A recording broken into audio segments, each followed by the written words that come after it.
मन अगर इटली का है तो कभी समझ में नहीं आएगा। हमने मान्यवर ने कहा था कि अयोध्या में जितना हो सके उतना जल्दी राम मंदिर बनाएंगे और 22 जनवरी को वहां पर राम लल्ला विराजमान होगा। अभी ओवैसी साहब हंस रहे हैं। ओवैसी साहब, मैं भी थोड़ा साइकोलॉजी पढ़ा हूं, विज्ञान का विद्यार्थी हूं। फिर इनके मन में है कि आपने बदल कर रख दिया। मान्यवर, मैं कहना चाहता हूं, हमने राजद्रोह की जगह देशद्रोह की स्थिति रखी। ये कानून जो बनाए थे, ढेर सारे लोगों ने कहा, कुछ सांसद मुझे पर्सनली भी मिले, वो समझ ही नहीं पाते थे कि फर्क क्या कर रहे हैं। मैंने कहा कि ये सब आपको समझना है तो सबसे पहले चैप्टर को समझिए। चैप्टर की अनुक्रमणिका देखेंगे तो ही मालूम पड़ जाएगा कि कानून इस देश के नागरिकों के लिए नहीं बने थे, कानून अंग्रेजों की राज की सुरक्षा के लिए। मान्यवर, अभी जो कानून हम रिपील करने जा रहे हैं वो कानून में मानववध और किसी महिला के साथ अत्याचार, उसके पहले सरकारी खजाने को लूटने की सजा, रेलवे की पटरी उखाड़ने की सजा और ब्रिटिश ताज के अपमान की सजा को रखा गया था। मानववध तो बेचारा 302 नंबर पर बैठा बैठा अपनी राह देख रहा था। सुरक्षा प्रायोरिटी क्या थी? मानववध नहीं थी। किसी महिला के साथ हुआ दुर्व्यवहार, अत्याचार को न्याय दिलाना नहीं था। प्रायोरिटी खजाने की रक्षा था, रेलवे की रक्षा था और ब्रिटिश ताज की सलामती रखना प्रायोरिटी थी। अब ये पूरा का पूरा बदलकर सबसे पहले महिलाओं और बच्चों के विरुद्ध को अपराध को प्रायोरिटी दी गई है। मानव शरीर पर प्रभाव डालने वाले विषयों को प्रायोरिटी दी है। उसके बाद में देश की सीमाओं की सुरक्षा को प्रायोरिटी दी है। उसके बाद में सेना, नौसेना, वायुसेना के संबंधित अपराधों को लिखा गया है। उसके बाद इलेक्ट्रोल अपराधों को लिखा गया है। उसके बाद सिक्के, करेंसी नोट, बैंक नोट और सरकारी स्टैंप के साथ छेड़खानी को लिया गया है और उसके बाद ब्ला ब्ला ब्ला बाकी सारी चीजें आती हैं। तो पहली बार हमारे संविधान का जो स्पिरिट है, वो स्पिरिट के हिसाब से कानून अब मोदी जी के नेतृत्व में बनने जा रहा है।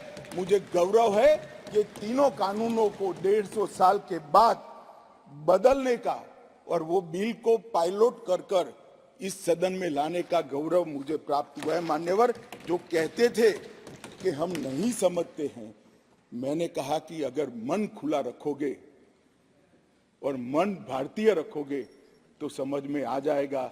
मन अगर इटली का है तो कभी समझ में नहीं आएगा। मान्यवर, मन का सवाल होता है, भाषा का सवाल नहीं होता है। मन अगर यहाँ का है तो तुरंत समझ में आ जाता है, मन अगर यहाँ का नहीं है तो कभी समझ में नहीं आएगा।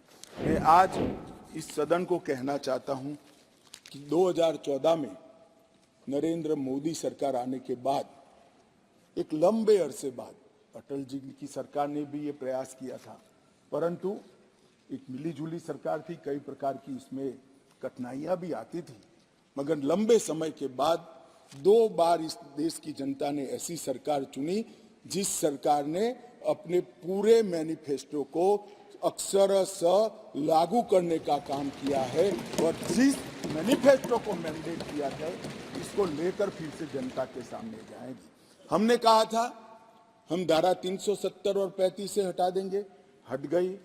हमने वादा किया था आतंकवाद, उग्रवाद और के खिलाफ जीरो टॉलरेंस की नीति सरकार बनाएगी और सुरक्षा कर्मियों को फ्री हैंड देंगे। हमने दिया।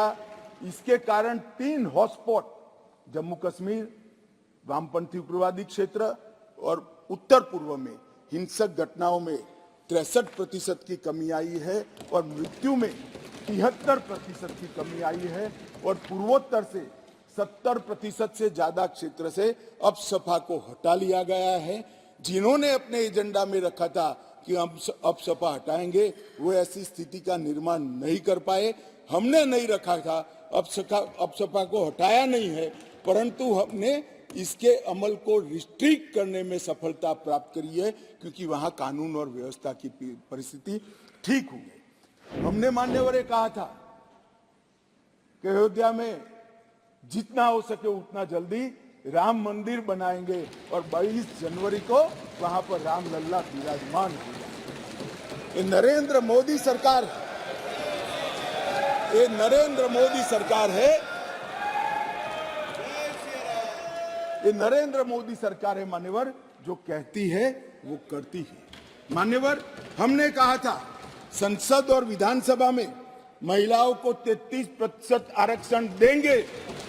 कांग्रेस पार्टी कई बार पावर में आई, तिथियां निकालती रह गई, हमने दे भी दिया और सर्वानुमत से देकर इस देश की मातृशक्ति को हमने सम्मानित करने। हमने कहा था 3 तलाक मुस्लिम माताओं बहनों के लिए अन्याय करता है, उसको हम समाप्त कर देंगे। मान्यवर, हमने इस वादे को भी पूरा किया। हमने कहा था कि न्याय मिलने की घटी को बढ़ाएंगे और न्याय के आधार पर होगा, दंड के आधार पर नहीं होगा। मैं उस वक्त पार्टी का अध्यक्ष था, श्रीमान राजनाथ सिंह जी घोषणा पत्र लेकर जनता के सामने गए थे और आज हम दोनों बैठे हैं। मुझे आनंद है मोदी जी ने ये पार्टी के वादे को आज पूरा करने का। मान्यवर, अंग्रेजों ने बनाया हुआ राजद्रोह का कानून, जिसके तहत तिलक महाराज, महात्मा गांधी, सरदार वल्लभ भाई पटेल, ढेर सारे हमारे आजादी के स्वतंत्र सेनानी, बड़े बड़े हमारे नायक सालों के सालों 6-6 साल तक जेल में रहे। वो कानून अब तक चलता रहा था। विरोध तो करते थे जब ऑपोजिशन में होते थे, मगर सत्ता में आते थे तब इसका दुरुपयोग भी करते थे, हटाने का नाम नहीं देते थे। पहली बार नरेंद्र मोदी जी ने ऐतिहासिक निर्णय किया है कि राजद्रोह की धारा 124 को पूर्णतया समाप्त, इसको हटाने का काम किया। अभी ओवैसी साहब हंस रहे हैं। ओवैसी साहब, मैं भी थोड़ा साइकोलॉजी पढ़ा हूं, विज्ञान का विद्यार्थी हूं। फिर इनके मन में है कि आपने बदल कर रख दिया। मान्यवर, मैं कहना चाहता हूं, हमने राजद्रोह की जगह देशद्रोह की स्थिति रखी। अब ये देश आजाद हो चुका है, लोकतांत्रिक देश है। शासन की टीका तो कोई भी कर सकता है, किसी को भी करने का अधिकार है। इसके लिए इस देश में अब किसी को जेल में नहीं जाना पड़ेगा, चाहे हमारा शासन। मैं फर्क समझाता रहा हूं, जो बड़े कटाक्षमय तरीके से ओवैसी साहब हंस रहे इसलिए, मगर इस देश के खिलाफ कोई बोल नहीं सकता, इस देश के हितों को कोई नुकसान कर नहीं सकता। इस देश के झंडे, इस देश की सीमाएं, इस देश के संसाधनों के साथ अगर कोई खिलवाड़ करेगा तो निश्चित रूप से उसको जेल में जाए और जेल में जाना चाहिए। मानिए, ये हमारी सरकार का थ्रस्ट है। इस देश की सुरक्षा किसी भी की सुरक्षा से सबसे ऊपर होनी चाहिए, सुप्रीम होनी चाहिए, सबसे पहले राष्ट्रपति। इसलिए जो लोग राजद्रोह हटाकर हम देशद्रोह की धारा लाए हैं, इनको अपने विचारों के कपड़े पहनाने का प्रयास करते हैं। इसलिए मैं इस पर डिटेल में बात करता हूं। मान्यवर, आईपीसी 124C, उसमें शब्द प्रयोग था सरकार के खिलाफ की गई बात। मेरी बात ध्यान से सभी सदस्य सुने। अंग्रेजों ने बनाए हुए कानून में लिखा था 124C, सरकार के खिलाफ की गई बात।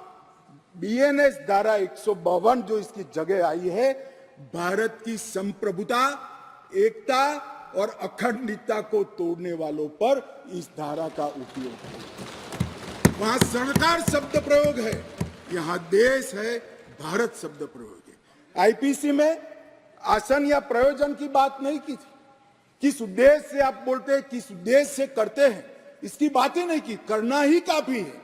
हमने इसमें देशद्रोह की डेफिनेशन में आशय की बात करी है। उसका उद्देश्य क्या है, उसका आशय क्या है, इसका महत्व है।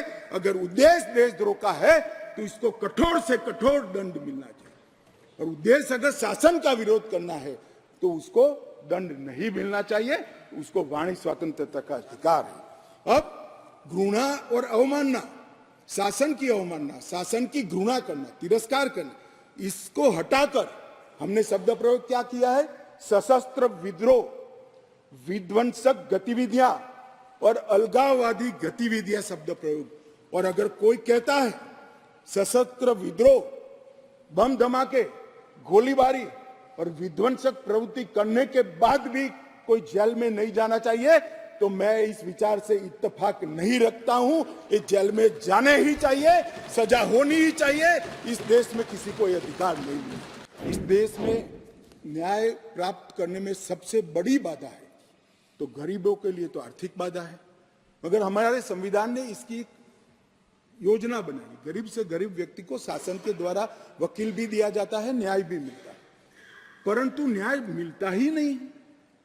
कल ही मुझे माननीय रक्षा मंत्री में बिल पेश कर रहा था, बता रहे थे 2003 में कोई एक्सीडेंट हुआ था, इसका साक्षी का सेवन 2023 में कल ही माननीय रक्षा मंत्री जी के साथ आया है। सजा कब होगी वो तो अभी किसी को मालूम नहीं। मानिए सालों के सालों तक तारीख पे तारीख, तारीख पे तारीख, तारीख पे तारीख पढ़ते रहते हैं। पुलिस न्यायपालिका को दोषित करती है, सरकार पुलिस और न्यायपालिका दोनों को दोषी करते हैं, और पुलिस और न्यायपालिका बैठती है तो सरकार को दोषित करती है। सब एक दूसरे के पीछे कानून का सहारा लेकर। हमने इस कानून में ढेर सारी चीजों को हमने स्पष्ट कर दी। मैं इसको बहुत बारीकी से बताना चाहता हूं मान्यवर, क्योंकि ये समझना कानून बनाने वालों के लिए बहुत महत्वपूर्ण। मान्यवर, पुलिस द्वारा दंडित कार्यवाही सीआरपीसी में कोई समय निर्धारित नहीं। आप एक कंप्लेन देते हो, इसका संज्ञान वो 10 साल के बाद भी ले सकते हैं। अब 3 दिनों के अंदर ही एफआईआर दर्ज करनी होगी अगर प्राथमिक जांच होगी, इसको कंपलसरी कर दिया। और 3 से 7 साल की सजा के मामले में 14 दिनों के अंदर प्रारंभिक जांच, आरोप सही है या गलत है, इसका प्रारंभिक जांच देकर एफआईआर करनी पड़ेगी। तो ज्यादा से ज्यादा आप 14 दिन तक प्रारंभिक जांच कर सकते हो, और छोटी सजा है तो 3 दिन के अंदर ही एफआईआर रजिस्टर करनी पड़ेगी। सबसे पहली न्याय में समय की कटौती यहां होगी।